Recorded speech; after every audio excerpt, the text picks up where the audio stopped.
Planning for retirement can be a scary thing. Typically when people finally start and actually take planning for retirement seriously, they're 30, 35 years old. And so the idea of implementing a financial strategy that is designed to somehow reach a goal 30 to 35 years off into the distant future is really hard. How do you know what variables to consider?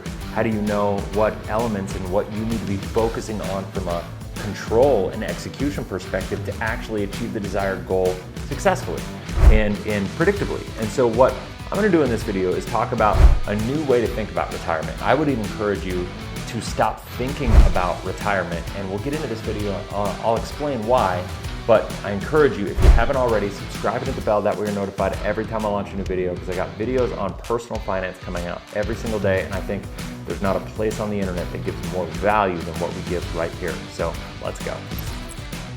Hey, what's going on, Cashflow hackers? It's Chris with Life 180, and today we are talking about retirement planning. Now, I want to get into some stuff for today, talking about the retirement planning concept and everything that people typically do from a traditional retirement planning perspective. The idea is go to school, get a job, put money in a 401k, an IRA, buy and hold assets, save 10% of your income, and just kind of build it up from there. But what I want to do is I actually want to go through here, and I want to take a look and go through some of the variables and explain why A, that's a bit of a broken system, and B, I want to explain what you should be doing instead of that system. So what I want to do is just go to the board here and kind of explain what you have going on. So let's just take some numbers, and I'm going to get my calculator so I can do this on the fly.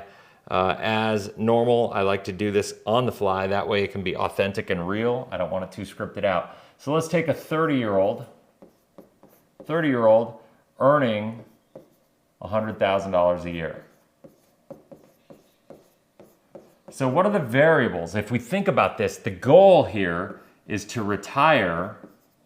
Let's just assume that this person is an average individual. The goal is to retire at 65 years old. So that gives a 35-year time horizon. Okay, so to me, this is kind of a broken model. And before I get into the metrics of the math and the science, kind of so to speak, behind it all, I would argue that the idea of trying to retire at 65 is a broken model, because at the end of the day, what we're doing is we're going for this time, and there's really nothing productive after this point in time. If we go and we work and we grind for 35 years, right? This 35-year window we're working, and the goal is to just like get through and survive our career, survive our job, and hopefully have enough money so we can have this financial freedom at this point in time. I would encourage you to think like, if there was a different way that you could reach that freedom faster, and you could have more control, and you could create greater purpose in your life, that may be more fulfilling, right? You could have more contribution. You could have better relationships with family, better relationships in your community. You could have a greater impact. You could leave a better legacy. All these different things that are going on. And so that's first and foremost, right? And I think my challenge with all this is that the financial industry is really holding down the well-being of people's psyche in this world. And the reason is because the financial system, in my opinion, is set up and designed for most people to fail. Maybe I'm extreme, but I do believe that the financial system is designed to keep people kind of slaves to the system, right? And we are in a financial paradigm right now on a whole that you don't need to participate in, but most people have voluntarily given up control of the results in their life by playing into this system. And I think by the time I get done with this, you're gonna see what I'm talking about. Now, I think what's important, there's a couple factors that come into this. So it's like, all right, how much money am I gonna need? The first question that you need to ask is, how much money? How much money will I need? And in order to do that, most people don't know how to calculate how much money they're gonna need at 65 when they retire. Well, so there's this thing called inflation. Most people understand inflation. the Federal Reserve's target rate of inflation is 2%, but since 1971, when we've went off the gold standard, the average rate of inflation is actually 4%. And that's a scary number. So what happens there, if we look at this, if we go 72, if you understand the rule of 72, the rule of 72 equals, if I go 4%, 72 divided by 4, which is 4%, means every 18 years, my money has to double. Now, usually people use the rule of 72 for investments. That would say like, all right, if I'm earning 4% and I have $100,000 in an investment account earning 4%, it's going to take 18 years for that $100,000 to become $200,000. That's how it works. However, and that's how most people think about it. But however, with inflation on an income side, it's basically saying you need, for $100,000 right now, 18 years from now, you're going to need $200,000 just to maintain your standard of living. So check this out. So $100,000 of income, I'll just write income. So $100,000 today, and let's say you're 30 years old. So at 48 years old, you're going to need $200,000 if you're 30 today. And then what does that mean at 66? Because that 200,000 is going to double. At 66, you're going to need $400,000. This is a scary number, okay? So when you think about this, this is the way of retiring that most people think of. So the reason people are failing is because they're saying, well, I need to get to this $100,000. And if I implement the 4% rule to get to $100,000, I probably need roughly 2.5 million in retirement assets. And a lot of people will say, well, I don't even need that because I'm going to have Social Security. I might have a pension of some nature. I might have an inheritance, whatever is going on, right? But there's other things that people will consider that they have that maybe they don't need to get to the full 2 million. Maybe really at the end of the day, after all those things, they need to hit like 1.5 million, right? And they think like, okay, this is going to take care of my $100,000 a year of, when I take all these things into consideration, it's going to take care of my $100,000. But the problem is you can't plan for 35 years from now for what your needs are today, because just this inflation alone means you need to get to this $400,000 mark. And if you implement the same 4% rule, it basically means you're going to need $10 million. And that is a disgusting number, because I don't know a person alive that is earning 100K per year that believes with any certainty they're going to get to $10 million of retirement funds that will kick off predictable income at $400,000. This is just the nature of inflation. That's why we always say that the inflation is the greatest hidden tax in the world, because here's the deal. If it's not about how much money you have, it's about what that money buys for you. It's about purchasing power. So if inflation is going up 4% per year, that means your investments need to be greater than 4%,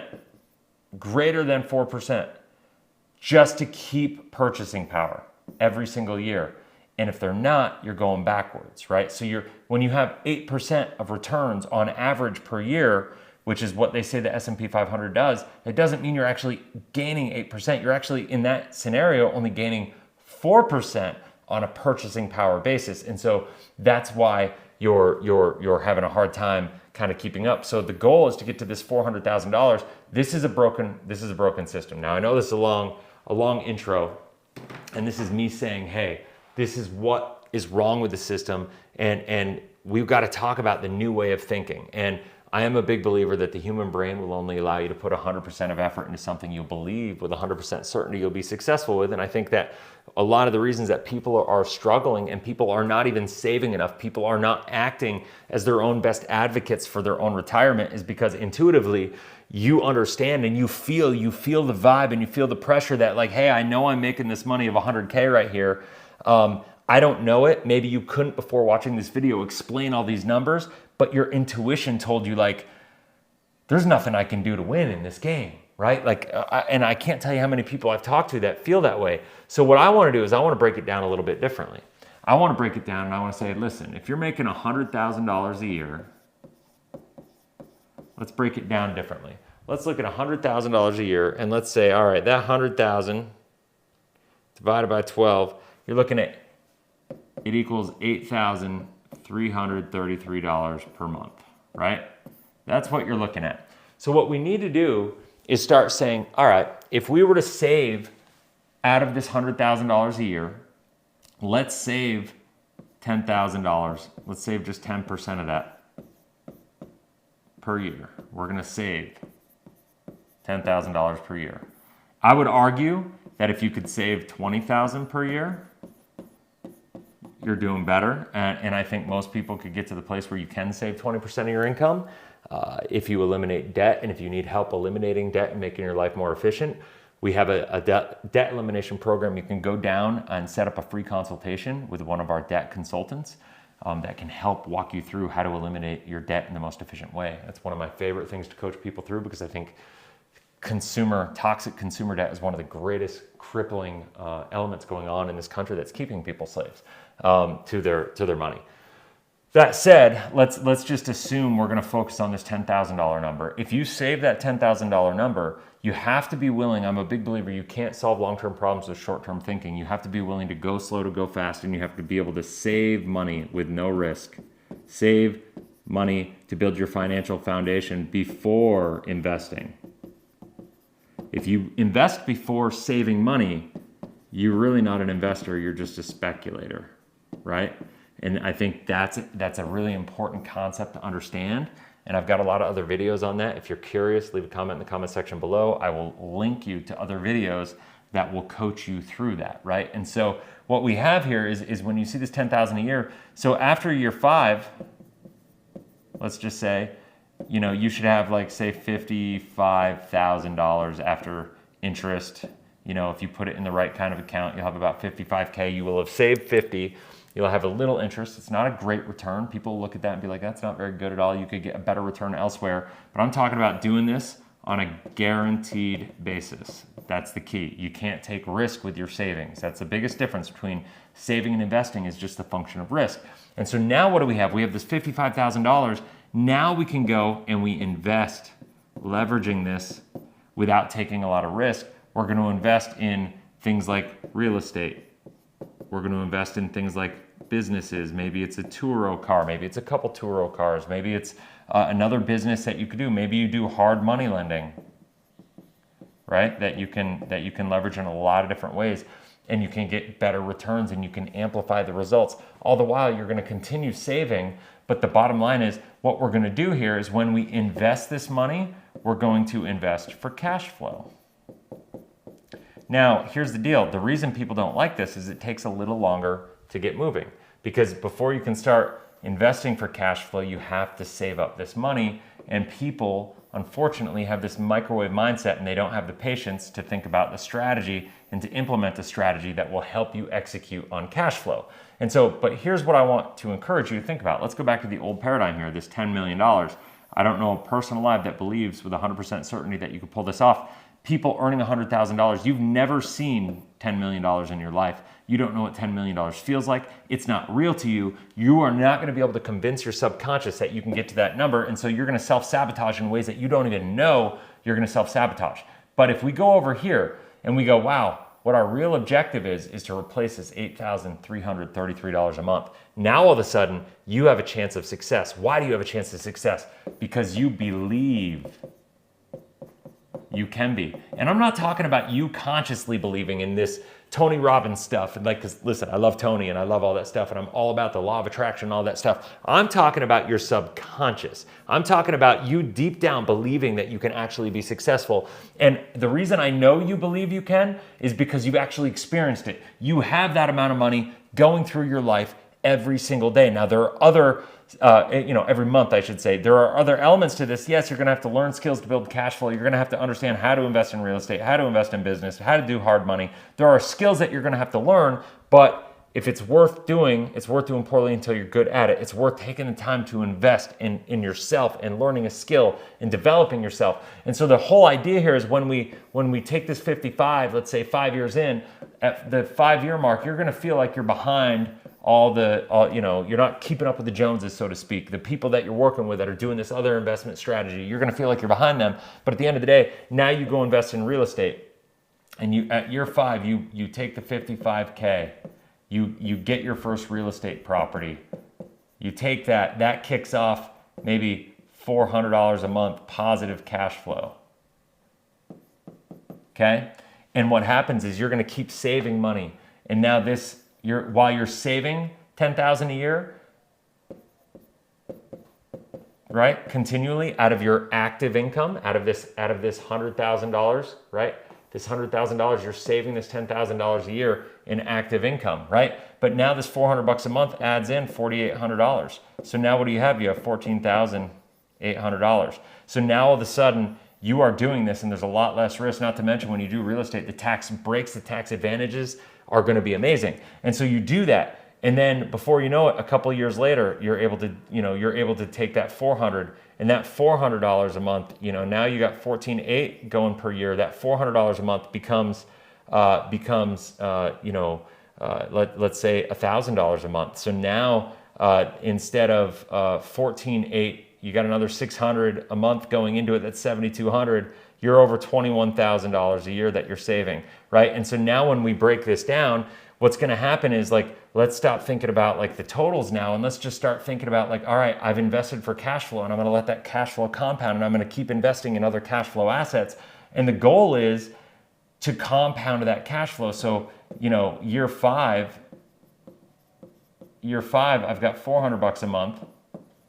Year 6, maybe I have $600 per month. Remember, but the goal here is to get to the 8,333, and we're going to compress this. Inflation is going to have an impact on it. So maybe by the time year 10 comes around, I need 12,000 just to maintain the purchasing power because of inflation. Because let's say we got to acknowledge that. But year 7, what happens if you do this? It compounds. And here's the deal: the idea of getting to 8,000, let's just say, per month in cash flow, the idea of getting to this is overwhelming right now. But I promise you, if you go through these steps and you just commit to a process, you're going to get to 400. That's going to feel like the biggest win.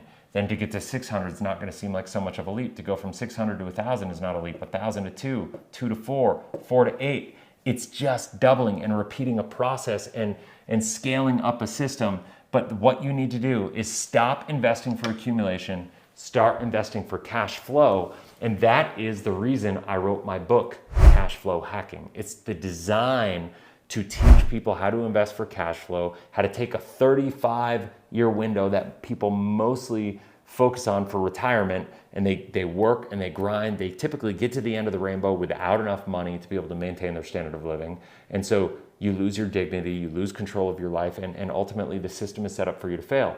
Well, by investing for cash flow, you're able to take advantage of the tax code in ways that most people are not able to take advantage of. You're able to have more control of the results in your life. It forces you to grow to become who you need to be to get to where you want to be.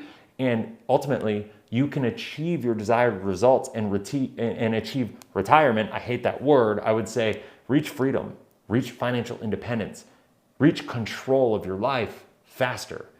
When you hit enough passive income, when you hit enough cash flow through your other investments, you can eventually, in probably a 10 to 15 year window instead of a 35-year window, have enough cash flow to completely be independent of your job. You could decide at that point in time, do I want to quit? Do I love what I do? Do I want to double down and do what I'm doing faster? There's a lot of things that you can do. But the first step is to decide and make that decision that you want to control the results in your life and that you need to invest for cash flow. That is the new paradigm on retirement planning. Stop thinking about accumulation of assets because the system is set up for you to fail horribly. Start thinking about investing for cash flow. If you have any questions, comment in the comment section below. Hopefully you found value in this. If you haven't already, make sure you subscribe and hit the bell. That way you're notified every time I launch a new video. Till next time, have a blessed, inspirational day. We'll talk soon. See ya.